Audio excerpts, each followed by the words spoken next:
We're here with Phil Schreier, the Senior Curator of the National Firearms Museum, for another edition of the Curator's Corner. And Phil, tell us what you have in your hand.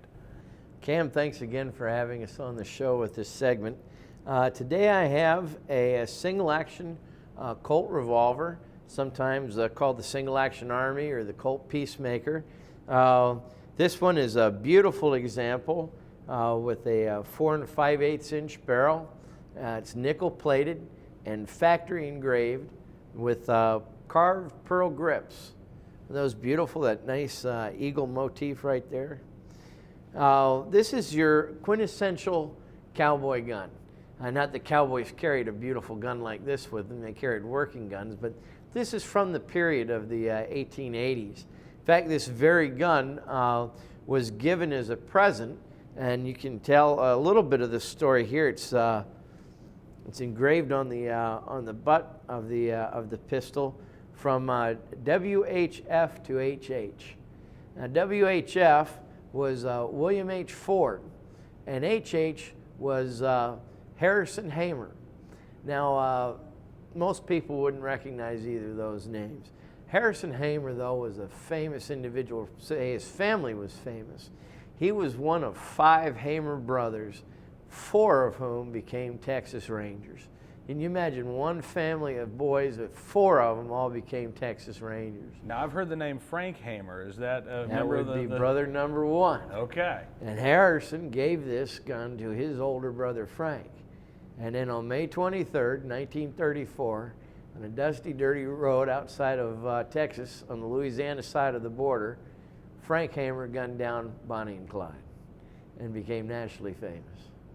And this is his revolver.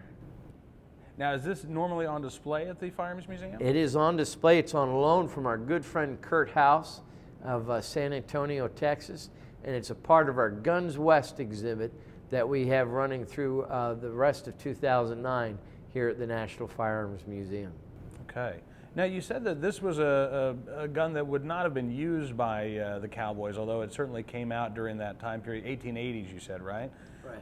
Who would have? I mean, was this gun meant to be put on display even way back then? Well, it was. Firearms have almost from their inception been canvases for artists, and whether or not the embellishments made the gun particularly practical or not, was always up to the user.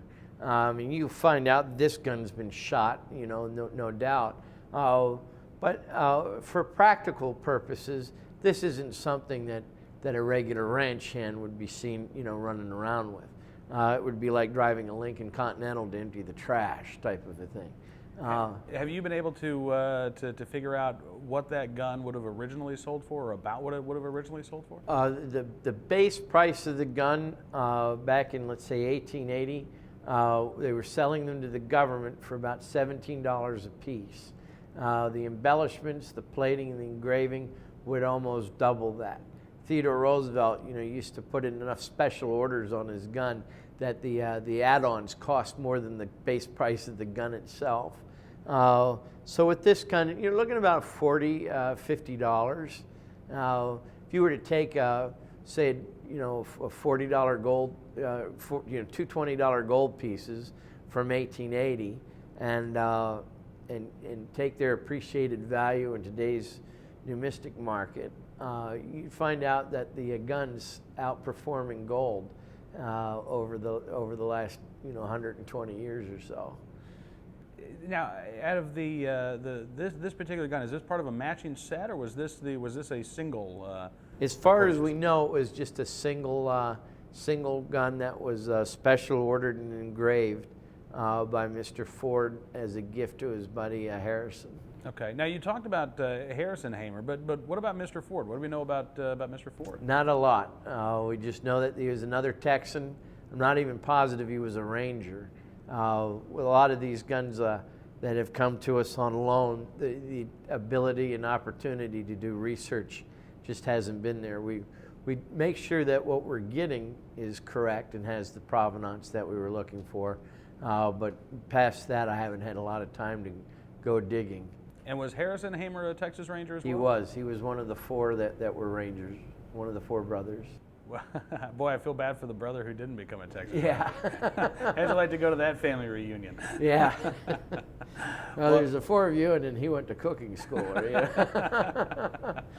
Well, again, tell us where in the museum this gun can be found. This is in the William B. Ruger Gallery of the National Firearms Museum in our special exhibit entitled Guns West, the way it was, the way it is, the way it could have been.